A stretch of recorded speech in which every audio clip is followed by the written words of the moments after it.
Hello everyone and Nerfers of all kinds. Today, here's what we're going to be talking about. We're going to be talking about a Stryfe, okay? This is my Stryfe, okay? I was attempting to mod this, and I was trying to get it to accept these TrustFire batteries. They're high voltage batteries that are good for Nerf mods.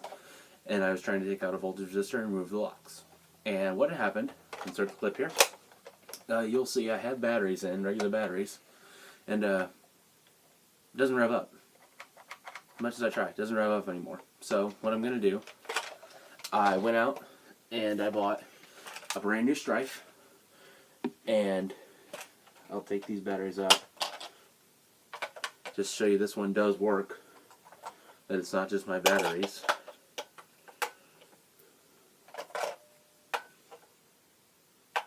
Give me 1 second here. And insert a clip.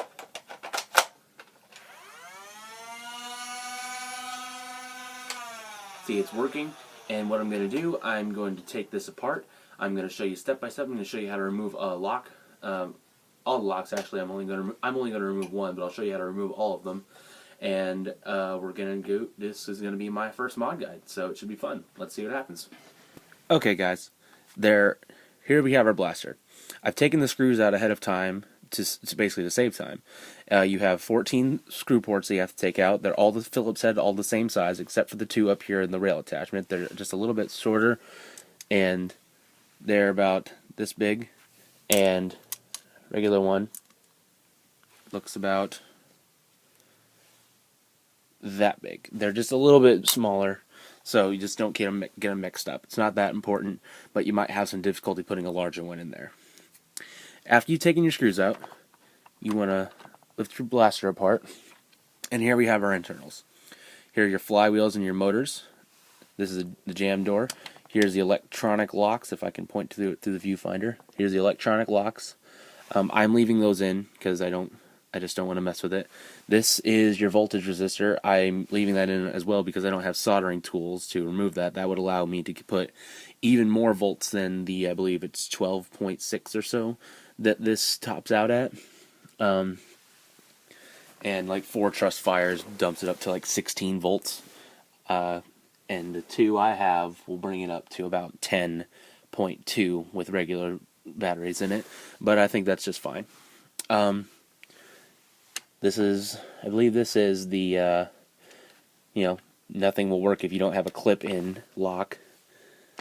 This lock right here, this one that it pushes down, if you can see that, just like that, that is another lock that allows you not to pull the trigger. If you take that out, which all you have to do is take out this little screw right here, this silver screw, and take this lock, throw it away, and you can pull the trigger whenever you want if you really want that mod.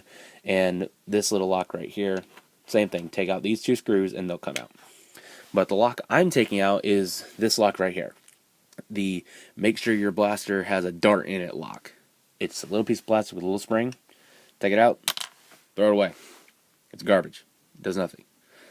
All it does is make sure you have a dart in there. Alright? After you've taken that out, if you're going to follow this mod guide, close your blaster.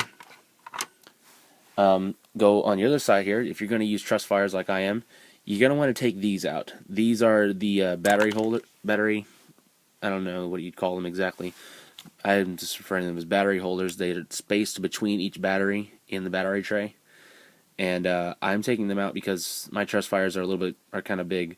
So they need to come out just to make a little bit more, play room for them to fit in. I'm going to screw this back together, and then we're going to look at the finished product now.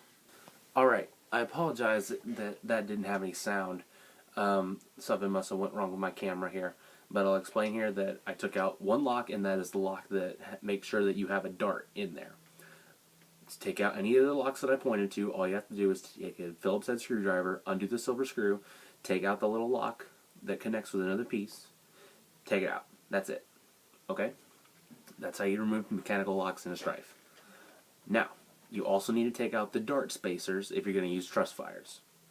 That's because the TrustFires seem to be a little bit larger for some reason, so they needed more room to wiggle around in. Anyway, this is the finished product now. If you're going to listen now here, listen.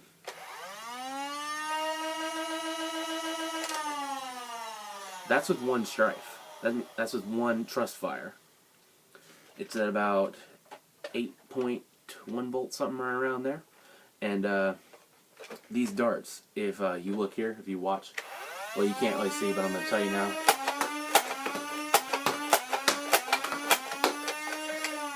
They are firing hard and crazy. I've got another clip right here. I've got a drum, and I'm gonna turn the camera now so you can see how crazy these things are going. All right, let's see. Indoor firing range, which is just my room. Right now, we're probably about 30 feet away from the wall I'm shooting at, and we're gonna go. Ready?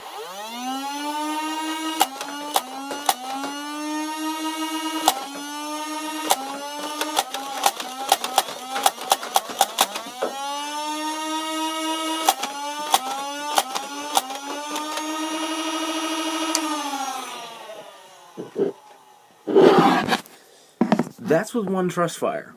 One. Before the Stryfe was getting around maybe 50 feet flat or so.